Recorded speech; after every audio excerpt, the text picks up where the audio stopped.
Hello students, आज हम micro organisms के फोर्थ यूज़ के बारे में बात करने जा रहे हैं and that is in the production of biogas. Biogas जिसको आप गोबर गैस के भी नाम से जानते हो, बायो मीन्स लिविंग। तो ये जो गैस है ये मेनली लिविंग ऑर्गेनिजम्स यानी कि माइक्रो ऑर्गेनिजम्स के द्वारा ऑर्गेनिक मैटर की डिकम्पोजिशन से बनाई जाती है, इसलिए इसको हम बायोगैस भी बोलते हैं। It is a mixture of gases. वैसे तो इसमें बहुत सारी गैसेस प्रेजेंट होती हैं, बट अगर सबसे ज़्यादा मेजॉरिटी में देखें तो इसमें methane that is CH4 gas जो है मैक्सिमम अमाउंट में पाई जाती है। और माइक्रोब्स अपनी एक्टिविटी करके डिग्रेडेशन करके इस गैस को प्रोड्यूस करते हैं और इसे हम अपने घरों में एज अ फ्यूल इस्तेमाल कर सकते हैं। हमने पढ़ा था कि जब माइक्रोब्स की ग्रोथ मेटाबॉलिज्म होता है, उनमें अलग अलग टाइप के प्रोसेसेस होते हैं, तो वो अलग अलग तरह की गैसेस बना सकते हैं। तो कौन सी गैस बनेगी वो डिपेंड करता है कि कौन सा माइक्रोब है और किस ऑर्गेनिक सबस्ट्रेट को वो डिग्रेड कर रहे हैं। तो यहाँ पर जो हमने एग्जांपल्स देखे थे कि जैसे डो की फर्मेंटेशन देखी थी, चीज़ कैसे बनता है या बेवरेजेस कैसे प्रोड्यूस हो रहे हैं, वहाँ पर जो मेन गैस थी वो CO2 थी। CO2 की वजह से जो हमारा डो था वो फ्लफी हो जाता था, स्पॉन्जी हो जाता था, उसमें होल्स क्रिएट हो जाते थे। इसके अलावा कुछ बैक्टीरिया ऐसे भी हैं जो सेल्यूलोसिक मटेरियल मतलब जो चीज़ें सेल्यूलोज की बनी हुई हैं उन पर ग्रो कर सकती हैं विदाउट ऑक्सीजन, और मीथेन के साथ साथ CO2 और हाइड्रोजन गैस भी प्रोड्यूस कर सकते हैं। तो क्योंकि ये बैक्टीरिया मेनली मीथेन प्रोड्यूस करते हैं, so these are also known as methanogens. और इसी का एक कॉमन एग्जाम्पल है मिथेनोबैक्टीरियम। ये जो बैक्टीरिया है ये ज़्यादातर जो सीवेज ट्रीटमेंट में एनरोबिक स्लज बचती है, जो मैंने आपको अपने लास्ट लेक्चर में बताया था, ये उसमें पाए जाते हैं। इसके अलावा जो कैटल का र्यूमेन होता है, जो कैटल्स होती है यानी कि गाय भैंस यानी कि जो ग्रेजिंग करने वाले एनिमल्स होते हैं, उनकी स्टमक के अंदर एक पार्ट होता है र्यूमेन, उसमें भी ये बैक्टीरिया पाया जाता है। क्योंकि आपको पता होगा कि जो कैटल है वो इजीली घास फूस खा सकती है, लेकिन हम लोग अगर घास फूस खा भी लेंगे तो वो हमें डाइजेस्ट नहीं होगा, हमें वॉमिटिंग हो जाएगी। तो क्या होता है, कैटल के फूड में जो ये सेल्यूलोसिक मटेरियल प्रेजेंट होता है, यही सेल्यूलोसिक मटेरियल र्यूमेन में भी प्रेजेंट होता है, और इस वजह से र्यूमेन में पाए जाने वाले जो बैक्टीरिया हैं वो सेल्यूलोज को ब्रेक डाउन कर लेते हैं, जिससे कि जो कैटल्स हैं वो इजीली इस सेल्यूलोज को डाइजेस्ट कर सकती हैं।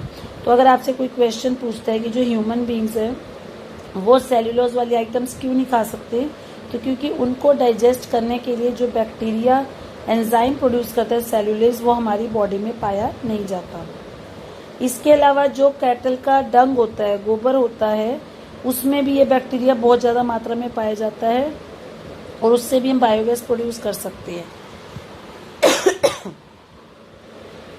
अगर आप बायोगैस प्लांट का स्ट्रक्चर देखो, जो आपने पहले भी पढ़ा होगा, तो इसमें एक कॉन्क्रीट टैंक होता है।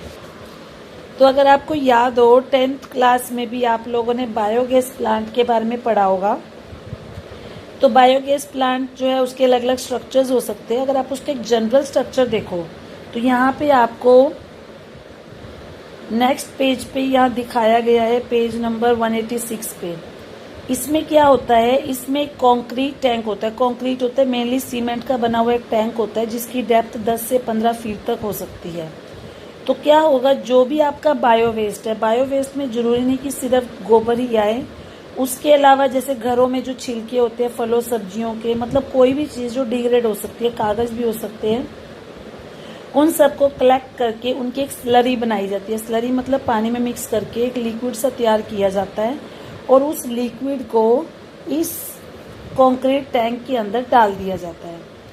उसके बाद एक फ्लोटिंग कवर यहाँ पे लगाया जाता है। फ्लोटिंग कवर मतलब ये चीज़, फ्लोटिंग मीन्स कि ये जो कवर है ये इस पर टाइटली फिट नहीं होता। जैसे जैसे इस डाइजेस्टर में गैस बनेगी तो ये कवर धीरे धीरे ऊपर उठता जाएगा, मतलब ये अपनी पोजीशन चेंज कर सकता है।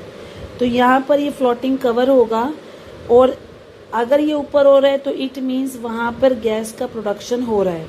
इसके अलावा इसमें एक आउटलेट होता है जहाँ से हम टाइम टू टाइम बायोगैस को कलेक्ट करके नियर बाय हाउसेज में सप्लाई कर सकते हैं।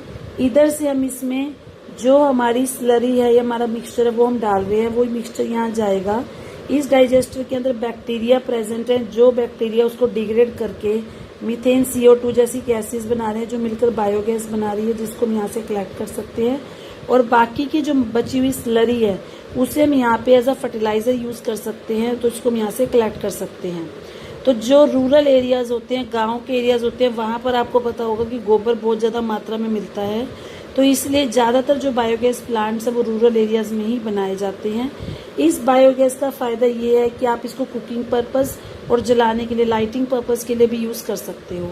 इंडिया में जो बायोगैस प्रोडक्शन की टेक्नोलॉजी है उसे सबसे पहले IARI, Indian agriculture research institute, जिसका मेन जो ब्रांच है वो दिल्ली में प्रेजेंट है, इसके अलावा khadi and village industries commission KVIC, इन्होंने बनाया था।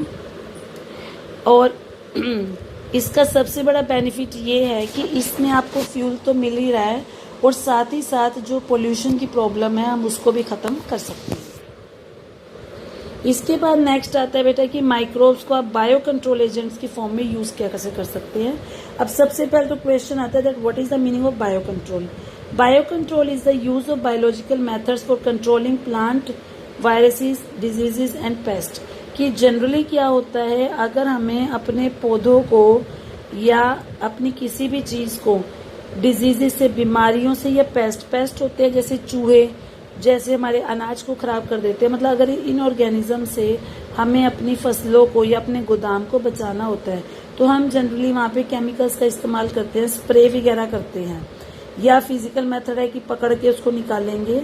बट उसमें कई बार ये नुकसान रहता है कि जो केमिकल्स हैं दे कैन बी पॉइजनस, तो कई बार हो सकता है उनका थोड़ा बहुत इम्पैक्ट जो नॉन टारगेट ऑर्गेनिज्म है उन पर भी हो जाए, या अगर आप फिजिकली करते हो तो फिजिकली वो कई बार पॉसिबल नहीं हो पाता। जैसे सपोज किसी गोदाम में चूहे हैं तो आप उसको मैनुअली इतने ज़्यादा जने नहीं पकड़ सकते, तो वहाँ पर हम इन माइक्रो ऑर्गेनिजम्स को बायो कंट्रोल एजेंट की फॉर्म में भी यूज़ कर सकते हैं। तो यहाँ पर क्या होगा, इससे ये फ़ायदा होगा कि एक तो हम किसी केमिकल को यूज़ नहीं कर रहे, तो हम अपनी मिट्टी को पोल्यूशन से बचा सकते हैं। और उसके अलावा ये है कि क्योंकि ये बहुत ज़्यादा स्मॉल होते हैं तो इससे जो इनकी एफिशिएंसी है वो ज़्यादा होती है। तो किस तरीके से हम इनको यूज़ कर सकते हैं, एग्रीकल्चर में जब हम बायो कंट्रोल की बात करते हैं तो वहाँ पर हम बात करते हैं नेचुरल प्रिडेशन की। प्रिडेशन का मतलब होता है शिकार करना, तो इट मीन्स हम किसी ऐसे ऑर्गेनिज्म का यहाँ पे इस्तेमाल कर सकते हैं जो शिकार करके उस ऑर्गेनिज्म को ख़त्म कर दे जो हमारी फसलों को ख़राब कर रहा है। ठीक है, तो जो ऑर्गेनिक फार्मर होता है, ऑर्गेनिक फार्मर मतलब एक ऐसा किसान जो किसी भी तरह के केमिकल्स का इस्तेमाल करने का विरोध करता है, वो देखता है कि कई बार जो इंसेक्ट्स हैं वो ख़त्म नहीं हो पाते, लेकिन वो कुछ ऐसे काम कर सकता है जिससे कि वो उनके नंबर को फिक्स कर सकता है। तो नॉर्मली जो कन्वेंशनल मेथड था वहाँ पर हम केमिकल मेथड्स को यूज़ करते थे, लेकिन अब क्या है, हम ये पता लगाते हैं कि जो मिलियार्ड ऑफ ऑर्गेनिज्म यानी कि डिफरेंट ऑर्गेनिजम्स के बीच में जो इंट्रैक्शन है, जैसे आप फूड वेब के बारे में पढ़ते हो, अगर आपको ये पता लग जाए कि कौन सा ऑर्गेनिज्म किसका आहार बन सकता है तो उसके अकॉर्डिंगली आप ये काम कर सकते हो। तो जनरली क्या होता है, जो एक ऑर्गेनिक फार्मर होता है वो ये बात जानता है कि आप किसी भी पेस्ट को या किसी भी इंसेक्ट को जड़ से ख़त्म नहीं कर सकते, क्योंकि आपको पता है हमारी जो अर्थ है उस पर बहुत सारे ऑर्गेनिज्म प्रेजेंट हैं। हो सकता है कोई ऑर्गेनिज्म हमारे लिए बेनिफिशियल ना हो पर वो किसी और के लिए एज अ फूड एक्ट कर सकता है। तो अगर आप वहाँ पे केमिकल्स का यूज़ करते हो तो उसका नुकसान ये होता है, जैसे मैंने आपको बताया कि कई बार उन केमिकल्स का इफेक्ट सिर्फ उसी एरिया में नहीं रहेगा जहाँ पर आप उनका छिड़काव कर रहे हो, कई बार वो पानी के द्वारा, हवा के द्वारा दूर दूर के एरियाज में जाकर जो नॉन टारगेट ऑर्गेनिज्म है उन पर भी अफेक्ट कर सकते हैं। लेकिन अगर आप बायो कंट्रोल एजेंट्स को यूज़ कर रहे हो तो उनका जो इम्पैक्ट है वो सिर्फ उसी पर्टिकुलर एरिया तक ही लिमिटेड रहता है, ताकि हम बाकी की जो स्पीशीज़ हैं उनको किसी प्रकार का नुकसान ना पहुंचा पाए। लेकिन कौन सी फील्ड में आपको कौन सा बायो कंट्रोल एजेंट ये यूज़ करना है, इसके लिए आपको ये पता होना चाहिए कि पहले तो जो आपका खेत है वहाँ पे जनरली कौन कौन से कीड़े मकोड़े हैं जो आपकी फसल को नुकसान पहुँचा रहे हैं, वो किस चीज़ को खाते हैं या उनको कौन खाता है, मतलब उसके क्या प्रेडेटर्स है और क्या पेस्ट है, उसकी क्या लाइफ साइकिल है, मतलब कब वो लार्वा बनाता है, कब वो अंडे देता है, पैटर्न ऑफ फीडिंग क्या है, मतलब वो आपके पौधे का कौन सा पोर्शन खा रहा है, वो पत्ते खा रहा है, जड़ खा रहा है, तना खा रहा है, और जनरली वो किस हैबिटेट में रह रहा है, मिट्टी के अंदर रह रहा है या पौधे के अंदर छुप के रह रहा है। जब आपको ये सारी बातें पता होगी उसके बाद ही आप उनको बायो कंट्रोल कर पाओगे। तो एक सबसे ज़्यादा जो कॉमन एग्जाम्पल है वो है लेडी बर्ड। आपने देखा होगा जिस पर रेड और ब्लैक कलर के मार्किंग्स होती हैं, एक छोटा सा कीड़ा होता है जिसे हम लेडी बर्ड बोलते हैं, और ड्रैगन फ्लाइज। ये कुछ ऐसी कॉमन बीटल्स हैं जिनको हम हमारे खेतों में एफिड्स और मॉस्किटोज को ख़त्म करने के लिए यूज़ कर सकते हैं। इसके अलावा अगर हमें बटरफ्लाई की कैटरपिलर्स को ख़त्म करना है तो उसके लिए जो बायो कंट्रोल एजेंट हम यूज़ कर सकते हैं वो है बैक्टीरिया बेसिलस thuringiensis, जिसको हम BTB बोलते हैं। ये जो बैक्टीरिया है सैशेज में अवेलेबल होता है, जैसे शैम्पू के सैशे आते हैं इस तरीके से छोटे छोटे सैशे आते हैं, उसमें ये ड्राइड स्पोर्स दानों की फॉर्म में होते हैं, और इसको हम वाटर के साथ मिक्स करके अपने प्लांट के ऊपर स्प्रे कर सकते हैं, जैसे ब्रासिका या फ्रूट ट्रीज। वहाँ पर इसको जो इंसेक्ट का लार्वे है जब वो कंज्यूम करेगा तो लार्वे के गट में जाकर ये टॉक्सिन को रिलीज कर देंगे, जिससे लार्वा मर जाता है। जो बैक्टीरियल डिजीज है उसे कैटरपिलर्स तो मर जाएंगे, लेकिन बाकी के किसी भी इंसेक्ट में नुकसान नहीं होगा।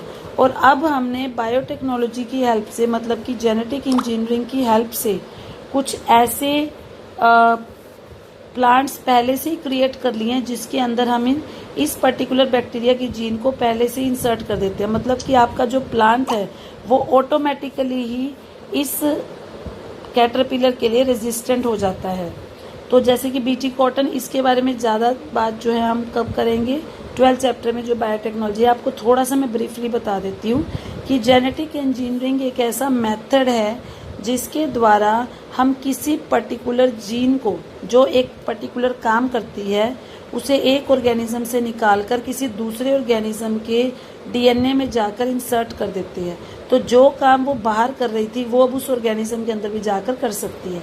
तो जैसे मैंने आपको बताया कि ये जो बैक्टीरिया है बेसिलस thuringiensis, इसका एक काम होता है कि ये जब इसको कोई बटरफ्लाई का कैटरपिलर स्टेज में अगर वो इसको एनगल्फ करती है तो ये उसके मिडगट में जाकर उसको बस्ट कर देता है, फाड़ देता है, जिसकी वजह से उसकी डेथ हो जाती है। तो इस चीज़ को हम स्पोर्स की फॉर्म में ना देकर, सैशे की फॉर्म में ना देकर, अगर हम पहले से ही इसकी जीन को प्लांट के अंदर डाल देते हैं तो जब आपका वो ऑर्गेनिज्म प्लांट को ही काटने लगेगा ऑटोमेटिकली ये जीन एक्टिव हो जाएगी और उसके शरीर में जाकर उसको नुकसान पहुंचाकर उसको किल कर देगी और आपका जो प्लांट है वो बच जाएगा। इसके अलावा प्लांट डिजीज को बचाने के लिए एक और बायो कंट्रोल एजेंट है, वो है फंगस ट्राइकोडर्मा। ट्राइकोडर्मा फंगस जो है फ्री लिविंग है, मतलब इसको किसी और ऑर्गेनिज्म की रिक्वायरमेंट नहीं होती और ये ज़्यादातर रूट के अंदर ही पाया जाता है और ये प्लांट को बहुत सारे पैथोजन से ऑटोमेटिकली बचा सकता है। इसके अलावा बैक्यूलो वायरसेस हैं। बैक्यूलो वायरसेस भी ऐसे पैथोजेंस हैं जो इंसेक्ट या आर्थ्रोपोड्स को नुकसान पहुंचाते हैं, उनको बीमारी कर देते हैं और इनको भी हम as a bio control agent use कर सकते हैं। ये जनरली न्यूक्लियो पॉलीहेड्रोवायरस जीनस के अंडर आते हैं। तो ये भी क्या करते हैं कि पर्टिकुलर इंसेक्ट पे, मतलब स्पीशीज स्पेसिफिक इंसेक्ट्स के ऊपर ही काम करते हैं। अब यहाँ पर एक वर्ड आ रहा है बेटा स्पीशीज स्पेसिफिक और एक वर्ड आ रहा है नैरो स्पेक्ट्रम। स्पीशीज स्पेसिफिक का मतलब अभी मैंने आपको बताया कि जिस पर्टिकुलर स्पीशीज को मारने के लिए आप उसको यूज़ कर रहे हो ये सिर्फ उस पर अटैक करेगी। और नैरो स्पेक्ट्रम का मतलब होता है, एक होता है ब्रॉड स्पेक्ट्रम, एक होता है नैरो स्पेक्ट्रम। ब्रॉड स्पेक्ट्रम का मतलब होता है जब किसी चीज़ का असर बहुत सारी चीज़ों पे होता है, ब्रॉड यानी कि बहुत सारों पे, और नैरो का मतलब होता है जब किसी चीज़ का असर सिर्फ कुछ लिमिटेड चीज़ों पे ही रहता है। तो यहाँ पर क्या है कि ये जो वायरस है ये बहुत ही सिलेक्टेड ऑर्गेनिजम्स पर ही अटैक कर सकता है। तो इस वजह से आपके जो प्लांट है वो बाकी चीज़ें उसकी जो है नष्ट नहीं होती। मीन्स जो प्लांट्स, मैमल्स, बर्ड्स, फिशेज या जो नॉन टारगेट इंसेक्ट है ये उन पर काम नहीं करता, सिर्फ पर्टिकुलरली जिस इंसेक्ट को मारना चाहते हैं ये उसी के ऊपर ही काम करेगा। तो अगर किसी एरिया में इंटीग्रेटेड पेस्ट मैनेजमेंट प्रोग्राम चल रहा है, मतलब जहाँ पर आप कोई गोदाम है जहाँ पे बहुत सारे तरह के पेस्ट पाए जाते हैं, तो ये वहाँ पर सिर्फ उन्हीं पेस्ट को किल करेगा जो इसके स्पेसिफिक है, नॉन स्पेसिफिक पेस्ट को ये किल नहीं करेगा। तो जिसकी वजह से आपके जो बाकी के बेनिफिशियल ऑर्गेनिज्म है उनको कोई नुकसान नहीं होता। तो इस तरीके से बायो कंट्रोल एजेंट्स को जब आप अपनी फील्ड में यूज़ करते हो तो एक तो आप केमिकल से होने वाले पोल्यूशन को रोक सकते हो और जो नॉन टारगेट इंसेक्ट्स या एनिमल्स हैं आप उनको भी मरने से बचा सकते हो और आपकी जो फील्ड है उसको नुकसान नहीं होता है, क्योंकि केमिकल्स का छिड़काव आप तब करते हो जब आपको लगता है कि वो इंसेक्ट हो चुके हैं और वो नुकसान करना शुरू कर चुके होते हैं। लेकिन बायो कंट्रोल एजेंट्स को आप शुरू से यूज़ कर सकते हो, तो आपकी फील्ड्स में जो नुकसान है वो हो सकता है ना हो या बहुत ही मिनिमम लेवल पे हो।